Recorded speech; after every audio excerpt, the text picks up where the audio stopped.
Most people think Blockbuster died because Netflix invented streaming. That's not true. The truth is much darker and much simpler. Blockbuster didn't lose because of technology. It lost because of psychology, the inability to see a threat that didn't fit its story of success. And that blindness cost it a $6 billion empire. This is the story of how one company built an entertainment kingdom that ruled every living room in America, and how another, starting in a small California apartment, quietly learned how to destroy it. By the end, you'll see why innovation doesn't kill giants, arrogance does. In the 1990s, Friday night meant one thing: a trip to Blockbuster, the smell of popcorn, the blue and yellow signs glowing under fluorescent lights, shelves stacked with VHS tapes, and, later, DVDs. It wasn't just a store, it was a ritual. Families walked in together, argued over what to watch, and walked out with movies and snacks. At its peak, Blockbuster had over 9,000 stores, 60,000 employees, and $6 billion in annual revenue. It was more than a company, it was part of American culture. But behind the bright lights, there was a flaw built into its business model, one that no one wanted to talk about: late fees. Blockbuster made over $800 million a year from customers returning movies late. That's nearly 16% of its total revenue. People hated it, but they had no choice. There was no alternative. Until one day, someone decided there should be. In 1997, a man named Reed Hastings returned a copy of Apollo 13 to Blockbuster. He was charged $40 in late fees. He was frustrated, but not because of the money, because of the experience. It felt unfair, outdated, and arrogant. That small moment of irritation sparked an idea. What if renting movies could be simple? No late fees, no frustration, just convenience. That year, Hastings and his friend Mark Randolph launched Netflix, an online DVD rental service. Customers could order movies on a website, receive them by mail, and return them whenever they wanted. At first, it sounded ridiculous. The internet was slow, DVD players were rare, and shipping physical discs seemed impractical. Even Netflix's founders weren't sure it would work. They tried selling DVDs online before realizing the real potential was in renting them. So they built a new model, one based on subscriptions instead of individual rentals. For $19.95 a month, customers could rent as many DVDs as they wanted, keep them as long as they liked, and never pay late fees. It was everything Blockbuster was not: simple, flexible, and customer-friendly. At the time, Blockbuster didn't see Netflix as a threat. How could they? Blockbuster had 50 million loyal customers. Netflix had a few thousand. To Blockbuster's executives, the idea of renting movies through the mail sounded laughable. In 2000, Netflix even offered to sell itself to Blockbuster for $50 million. Blockbuster's CEO, John Antioco, declined. He laughed and told them, "The dot-com hysteria will pass." That moment became one of the most expensive laughs in business history, because Netflix didn't go away. It adapted. As Blockbuster doubled down on its late fees and expensive store model, Netflix focused on the future data and experience. They tracked what people watched, what they rated, and what they wanted next. Netflix wasn't just renting movies, it was learning human behavior. And while Blockbuster thought it was in the movie business, Netflix realized it was in the attention business. By the early 2000s, Netflix was still tiny compared to Blockbuster. It had no stores, no ads on TV, and no profits. Most investors thought it would vanish like other internet startups after the dot-com crash. But Reed Hastings wasn't building a rental company. He was building a relationship. He understood something Blockbuster didn't. People don't just want movies. They want freedom. Netflix's subscription model gave them exactly that. No due dates, no guilt, no corporate rules, just choice. Customers loved it. Netflix grew quietly, doubling its subscribers year after year. And behind the scenes, Hastings and his engineers were building something even more powerful than DVDs, a system that could predict what you wanted to watch next. In 2000, Netflix introduced a rating system that let users give movies 1 to 5 stars. At first, it seemed simple, a fun feature. But hidden behind it was a data machine.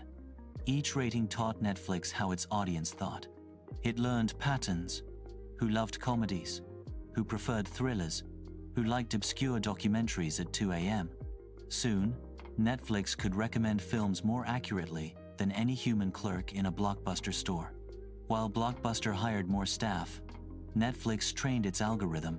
While Blockbuster built more stores, Netflix built better software. By 2004, Netflix had over 4 million subscribers, and its data-driven system was becoming its biggest weapon. It wasn't just serving customers, it was shaping their choices. And then, something unexpected happened. Blockbuster noticed. In 2004, Blockbuster finally realized it was losing ground. The CEO, John Antioco, made a bold move. He eliminated late fees. He also launched Blockbuster Online, a direct copy of Netflix's DVD by mail service. For a moment, it seemed like the war was back on. With its brand recognition, massive customer base, and marketing budget, Blockbuster could have crushed Netflix. But something was wrong inside the company. The new plan angered Blockbuster's investors. Late fees had been one of its biggest profit sources.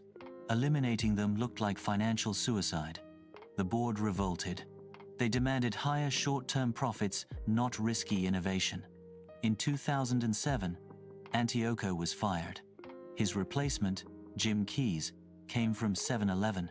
He didn't believe in streaming or mail rentals. He believed in stores. He told reporters, "Neither Netflix nor Redbox are even on the radar screen in terms of competition." That statement, made in 2008, would become infamous. Meanwhile, Netflix was evolving again.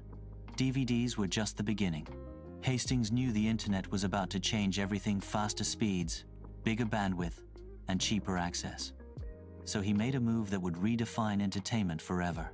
In 2007, Netflix launched streaming movies and shows available instantly online. No discs, no mail, no waiting. It was small at first. Only a few hundred titles, low resolution, slow buffering. But Hastings didn't care. He wasn't building for 2007. He was building for 2010 and beyond. He understood a simple truth. Technology doesn't need to be perfect. It just needs to get better, faster than its competition. And while Blockbuster was fighting over fees and stores, Netflix was quietly becoming a technology company disguised as a movie service. It was no longer renting movies, it was reinventing distribution itself.